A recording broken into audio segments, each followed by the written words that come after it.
২০২৫ সালের ১ June Volga নদীর তীরে অবস্থিত এঙ্গেলস এয়ারবেজের উপর রাতের আকাশ শান্ত নিস্তব্ধ। পূর্ণিমার আলোয় রানওয়ে আর হ্যাঙ্গারের সারি রূপালী চাদরের মতো লাগছে। এখানে ঘুমিয়ে আছে রাশিয়ার পারমাণবিক ত্রাসের জীবন্ত কিংবদন্তিরা, ধাতব ডানার এক একটি বিশাল দানব যাদের পাখার নিচে অপেক্ষা করছে ধ্বংসের বীজ। এই নিস্তব্ধতা ভুতুরে নয়, এটা ক্ষমতার অজেয় থাকার আত্মবিশ্বাসের নিস্তব্ধতা। এটি রাশিয়ার কৌশলগত বিমান বাহিনীর সেই দুর্ভেদ্য দুর্গ যেখানে শত্রুর চোখ পৌঁছানো এক কথায় অসম্ভব। কিন্তু সেই রাতে সেই ইস্পাত কঠিন আত্মবিশ্বাসের গভীরে এক অদৃশ্য ফাটল ধরেছিল। শত শত কিলোমিটার দূরে কিয়েভের কোনো এক গোপন বাংকার থেকে একদল অপারেটর তাকিয়েছিল কতগুলো স্ক্রিনের দিকে। তাদের স্নায়ু টানটান, নিঃশ্বাস প্রায় বন্ধ। মাসের পর মাস ধরে বোনা এক অবিশ্বাস্য জালের শেষ সুতোগুলো তখন বাধা হচ্ছিল। বিশেষভাবে তৈরি শিপিং কন্টেইনারে লুকিয়ে সাধারণ বাণিজ্যিক পণ্যের আড়ালে যে নীরব ঘাতকদের রাশিয়ার বুকের গভীরে পাঠিয়ে দেওয়া হয়েছিল, তারা তখন জেগে উঠেছে। শিকারী পতঙ্গের ঝাঁকের মতো ফাইবার অপটিক নিয়ন্ত্রিত ১১৭টি ড্রোন নিঃশব্দে এগিয়ে যাচ্ছিল তাদের লক্ষ্যের দিকে। যখন প্রথম বিস্ফোরণের আগুন রাতের আকাশকে দিনের মতো আলোকিত করে তুলল, তখন শুধু কয়েকটি বিমানই পড়ছিল না, পড়ছিল রাশিয়ার সামরিক অহংকারের ৭০ বছরের ইতিহাস। এটি ছিল হলিউডের ব্লকবাস্টার সিনেমাকেও হার মানানো এক দুঃসাহসিক অভিযান। এটি ছিল ক্রেমলিনের গালে কষানো ইতিহাসের সবচেয়ে বড় চর। আর সবচেয়ে অপমানজনক আঘাতটা পড়েছিল এক বিশেষ বিমানের উপর। আর সেই আগুনের লেলিহান শিখার মধ্যে জন্ম নিচ্ছিল এক নতুন গল্প, এক অপমানিত বিয়ারের গল্প, যার নাম টোপুলেভ Tu-95।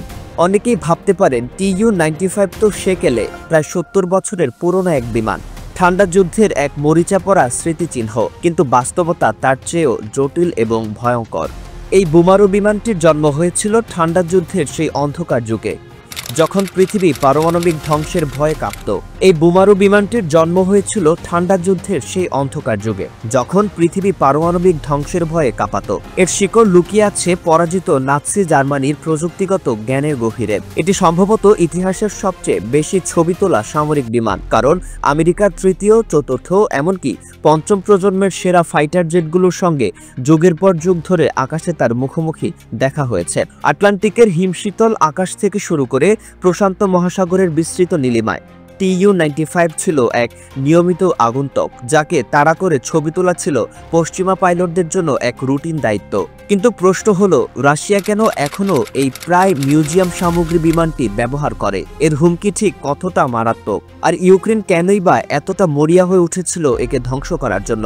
এই প্রশ্নের উত্তর খুঁজতে আমাদের ফিরে যেতে হবে ইতিহাসের সেই অধ্যায়ে, যখন দ্বিতীয় বিশ্বযুদ্ধ শেষ হয়েছিল এক ভয়াবহ বিস্ফোরণ আর তারপরের এক ভুতুড়ে নীরবতায়। হিরোশিমা আর নাগাসাকিতে পারমাণবিক বোমা ফেলার পর মার্কিন যুক্তরাষ্ট্র একাই হয়ে ওঠে পৃথিবীর একমাত্র পরাশক্তি। তাদের হাতে ছিল পারমাণবিক বোমা, এবং সেই বোমা হাজার হাজার মাইল দূরে বয়ে নিয়ে যাওয়ার মতো দূরপাল্লার বোমারু বিমান। অন্যদিকে বিজয়ী হয়েও সোভিয়েত ইউনিয়ন ছিল প্রযুক্তিগতভাবে দুর্বল। ১৯৪৯ সালে মস্কো নিজেদের প্রথম পারমাণবিক বোমার বিস্ফোরণ ঘটাতে সক্ষম হয়, কিন্তু তাদের কাছে সে বোমা আমেরিকায় পৌঁছে দেওয়ার মতো কোনো উপায় ছিল না। তাদের সম্বল ছিল Tu-4, যা আসলে আমেরিকান B-29 বোমারু বিমানের একটি হুবহু নকল। যুদ্ধের সময় কয়েকটি B-29 সোভিয়েত মাটিতে জরুরি অবতরণ করতে বাধ্য হয়েছিল, আর স্তালিনের নির্দেশে সেগুলোকে কপি করে বানানো হয়েছিল Tu-4। কিন্তু ততদিনে এই ডিজাইন অপ্রচলিত হয়ে পড়েছে। আমেরিকা তৈরি করে ফেলেছে জেট চালিত B-47 বোমারু এবং কাজ শুরু করে দিয়েছে কিংবদন্তি B-52 স্ট্রেটোফোস্টেসের উপর। সোভিয়েতরা মরিয়া হয়ে Tu-4কে আরও বড় করে Tu-85 বানানোর চেষ্টা করেছিল, কিন্তু সেই প্রকল্প মুখ থুবড়ে পড়ে। তখন বোঝা গেল, নকল করে নয়, একবারে নতুন কিছু ডিজাইন করতে হবে। দায়িত্ব দেওয়া হলো দুটি প্রতিদ্বন্দ্বী ডিজাইন ব্যুরোকে, আন্দ্রে টুপোলেভ এবং ভ্লাদিমির মিয়াসিশেভ। মিয়াসিশেভ চেয়েছিলেন এক আধুনিক জেট বোমারু বিমান বানাতে, কিন্তু তৎকালীন সোভিয়েত জেট ইঞ্জিনগুলো ছিল দুর্বল এবং জ্বালানি খেকো। অত দূরপাল্লার জন্য সেগুলো উপযুক্ত ছিল না। অন্যদিকে টোপুলেভ বেছে নিলেন এক পুরনো কিন্তু নির্ভরযোগ্য প্রযুক্তি, টার্বোপ্রপ ইঞ্জিন। এটি হয়তো জেট ইঞ্জিনের মতো আকর্ষণীয় ছিল না, কিন্তু দূরপাল্লা ও দীর্ঘ সময় আকাশে ভেসে থাকার জন্য ছিল আদর্শ। টোপোলেভের জন্য সবচেয়ে বড় ব্রেক থ্রো আসে এক অপ্রত্যাশিত উৎস থেকে, পরাজিত জার্মানির প্রযুক্তি। দ্বিতীয় বিশ্বযুদ্ধের পর সোভিয়েতরা নাৎসি জার্মানির সেরা প্রকৌশলী আর তাদের অসমাপ্ত গবেষণাগুলো নিজেদের দেশে নিয়ে আসে। সাইবেরিয়ার কনসেন্ট্রেশন ক্যাম্পে বন্দী জার্মান প্রকৌশলীদের জ্ঞানকে কাজে লাগিয়ে তারা জানকার জোমো 022 টার্বোপ্রপ ইঞ্জিনের ডিজাইনের উপর ভিত্তি করে তৈরি করে পৃথিবীর সবচেয়ে শক্তিশালী টার্বোপ্রপ ইঞ্জিন কোজনেস্টভ NK-12। অবিশ্বাস্য হলেও সত্য, আজও এটি বিশ্বের সবচেয়ে শক্তিশালী টার্বোপ্রপ ইঞ্জিন। এর 8টি ব্লেডের 2টি কন্ট্রা রোটেটিং প্রোপেলার বিপরীত দিকে ঘোরা পাখা এমন এক দানবীয় শব্দ তৈরি করে যা বহুদূর থেকে শোনা যায়। সাবমেরিনগুলো তাদের সোনার সিস্টেমে এই বিমানের শব্দ শনাক্ত করতে পারত রাডারে ধরা পড়ার অনেক আগেই। এর পারফরম্যান্স ছিল অবিশ্বাস্য। 1952 সালের নভেম্বরে Tu-95 প্রথমবার আকাশে ওড়ে। তখন এতে ছিল 2টি TV-2F ইঞ্জিন, যা আসলে 2টি আলাদা ইঞ্জিনের একটি জটিল সংমিশ্রণ ছিল। এক ভয়াবহ দুর্ঘটনায় বিমানের টেস্ট পাইলট সহ কয়েকজন ক্রু মারা যান, কিন্তু সোভিয়েত ইউনিয়নের জন্য এই প্রকল্প থামানোর কোনো সুযোগ ছিল না। পরে বিমানটিকে 4টি নির্ভরযোগ্য NK-12 ইঞ্জিনে আপগ্রেড করা হয়, যা একে দানবীয় শক্তি আর পাল্লা এনে দেয়। 1956 সালে Tu-95 আনুষ্ঠানিকভাবে সোভিয়েত বিমান বাহিনীতে যোগ দেয়, আর এরপর শুরু হয় তার কিংবদন্তিতুল্য ক্যারিয়ার। 1958 সালে এই বিমান একটানা 17,100 কিলোমিটার উড়ে পুরো বিশ্বকে তাক লাগিয়ে দেয়। এর গতি ছিল ঘন্টায় 925 কিলোমিটার, যা প্রায় শব্দের গতির কাছাকাছি সাবসনিক। পাল্লা ছিল প্রায় 12,000 কিলোমিটার, আর এটি ঘন্টার পর ঘন্টা আকাশে টহল দিতে পারত। এর গোপন রহস্য ছিল ওই দানবীয় ইঞ্জিনগুলোতে। প্রতিটি NK-12 ইঞ্জিন প্রায় 15,000 হর্স পাওয়ার শক্তি উৎপাদন করত, যা আজকের আধুনিক এয়ারবাস A400M ইঞ্জিনের চেয়েও 40% বেশি শক্তিশালী। এর কন্ট্রা রোটেটিং প্রোপেলারের ডিজাইন ইঞ্জিনের টর্ক ঘূর্ণন শক্তি কমিয়ে দিত, উচ্চ গতিতে থ্রাস্ট লস বা শক্তির অপচয় রোধ করত। এমনকি এর প্রোপেলারের ডগাগুলো শব্দের চেয়ে দ্রুত গতিতে ঘুরত, যা ছিল ইঞ্জিনিয়ারিংয়ের এক অবিশ্বাস্য কীর্তি। তবে Tu-95 কোনো বিলাসবহুল বিমান নয়। এর ককপিট ছোট, পাইলটদের বসার জায়গা অস্বস্তিকর, আর সবচেয়ে ভয়ঙ্কর ব্যাপার হলো এতে কোনো ইজেকশন সিট নেই। যদি বিমানটি মাঝ আকাশে ভেঙে পড়ে বা শত্রুর হামলায় বিধ্বস্ত হয়, তবে ক্রুদের বাঁচার একমাত্র উপায় হলো বিমানের সামনের ল্যান্ডিং গিয়ারের সরু পথ দিয়ে লাফ দেওয়া, যা প্রায় অসম্ভব এক ব্যাপার। শুরুর দিকে এটি ছিল ফ্রিফল নিউক্লিয়ার বোমা ফেলার একটি প্ল্যাটফর্ম, কিন্তু 60-এর দশকে এতে যুক্ত হয় দূরপাল্লার ক্রুজ মিসাইল। Tu-95 মডেলে যুক্ত করা হয় বিশাল আকারের KH-20 ন্যাটোনাম AS-3 kangaroo nuclear missile. Soviet কৌশল ছিল পরিষ্কার, আমেরিকান এয়ার ডিফেন্সের কাছাকাছি না গিয়ে বহু দূর থেকে মিসাইল ছুড়ে দেওয়া এবং বোমারু বিমানকে শুধু একটি উড়ন্ত মিসাইল লঞ্চার হিসেবে ব্যবহার করা। ঠান্ডা যুদ্ধের পুরোটা সময় জুড়ে Tu-95 ছিল কৌশলগত ভয় দেখানোর প্রধান অস্ত্র। এটি নিয়মিত ন্যাটো দেশগুলোর আকাশ সীমার কাছাকাছি উড়ে যেত, আর পশ্চিমা ফাইটার জেটগুলোর বাধ্য হতো একে ইন্টারসেপ্ট করতে। এর গতি ছিল একটি টার্বোপ্রপ বিমানের জন্য অস্বাভাবিকভাবে দ্রুত, আর এর শব্দ ছিল এতটাই তীব্র যে একে দা রোয়ারিং বিয়ার বা গর্জনকারী ভল্লুক বলা হতো। এটি শুধু একটি বোমারু বিমান ছিল না, এর ডিজাইনকে ভিত্তি করে তৈরি হয়েছে মেরিটাইম রিকনেসান্স বিমান Tu-142, signal intelligence SIGINT platform submarine hunter, এমনকি একটি পরীক্ষামূলক পারমাণবিক চুল্লি চালিত বিমানও। এর একটি যাত্রীবাহী সংস্করণও Tu-114 তৈরি হয়েছিল, যা ছিল সোভিয়েত ইউনিয়নের ইতিহাসের সবচেয়ে নিরাপদ এবং নির্ভরযোগ্য এয়ারলাইনার।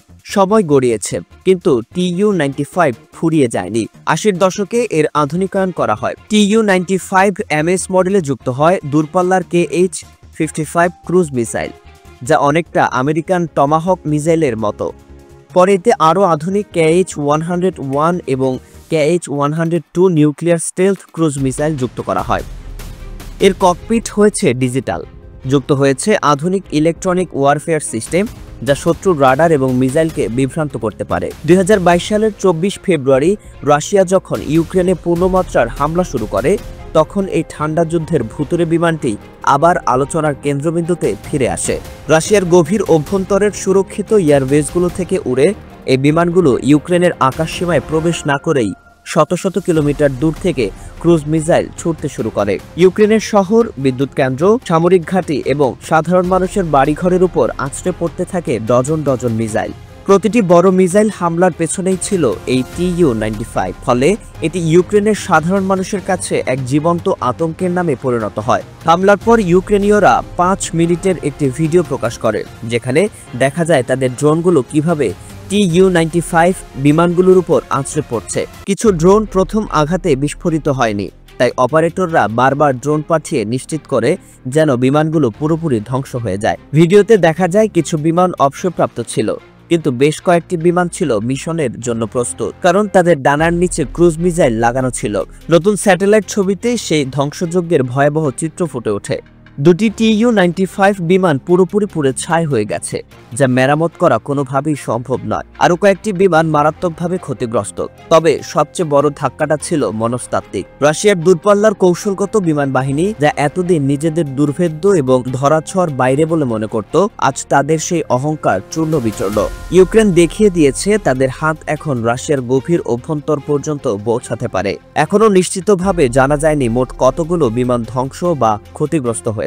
তবে প্রাথমিক ধারণা অনুযায়ী এই এক রাতেই রাশিয়া তাদের সক্রিয় TU-95 বহরের প্রায় 15% হারিয়েছে। এই ক্ষতি অপূরণীয়, কারণ এই বিমানগুলো আর তৈরি হয় না। সোভিয়েত ইউনিয়ন ভেঙে যাওয়ার পর এর প্রোডাকশন লাইন বন্ধ হয়ে গেছে, যা একবার শেষ হবে তা চিরতরে শেষ। রাশিয়া চাইলে নতুন TU-160 ব্ল্যাকজ্যাক বোমারু বানাতে পারে, কিন্তু তা অত্যন্ত ব্যয়বহুল ও সময় সাপেক্ষ।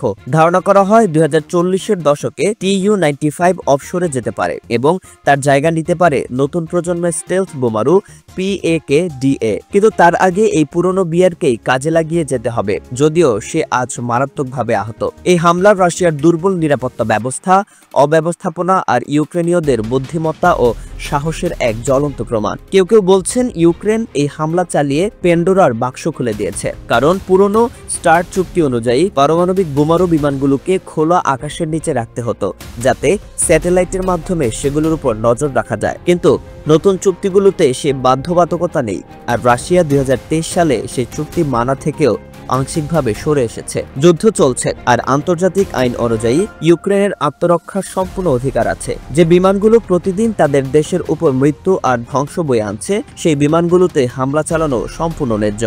TU-95 এক অদ্ভুত দ্বন্দ্বের প্রতীক। এর প্রচণ্ড শব্দ একে সহজেই শনাক্তযোগ্য করে তোলে, তবুও এটি কৌশলগতভাবে অত্যন্ত গুরুত্বপূর্ণ। এই ডিজাইন পুরনো, কিন্তু এটি আধুনিক মারণাস্ত্রে সজ্জিত। এটি এমন এক বিমান যার থাকার কথা নয়, তবুও সে আছে। যুক্তিকে হার মানিয়ে ইতিহাসের বুকে এক তীব্র গর্জন তুলে সে আজও উড়ে চলেছে, যদিও তার ভবিষ্যৎ আজ ঘোর অনিশ্চয়তার আধারে ঢাকা।